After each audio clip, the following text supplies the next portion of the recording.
இப்போ உங்களை எப்படி அதுல கொண்டு வந்தாங்க? எந்த லிங்க்ல உங்களை அவங்க கொண்டு வந்தாங்க? அது வந்து அவனுக்கு அவங்களுக்கு தெரியணுன்றக்காக தான் நான் இந்த பேட்டி சொல்றேன். அவனுக்கு மனசு உறுத்தணும், அவனுக்கு இதோட வாயை மூடணுன்றக்காக தான் நான் சொல்றேன்.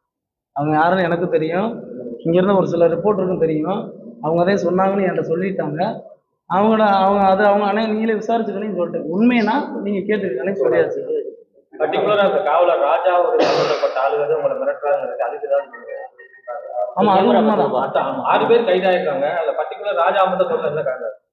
ஏன்னா அந்த சொன்னாங்க பாத்தீங்கன்னா அவங்க சொன்னவங்க வந்து அவங்களோட சம்மந்தப்பட்டவங்கன்னா அவங்களோட கான்டாக்ட்ல இருக்கிறவங்க. ஏன்னா நீங்க அவரோட மொபைல் ஹிஸ்டரி நீங்க வாங்கி செக் பண்ணி பாருங்கன்னு சொல்லி நான் அதோட காவல்துறைக்கு திரும்ப ஒரு அழுத்தம் நீதிமன்றத்தில் கண்டிப்பா அதை நான் சொல்லுவேன்.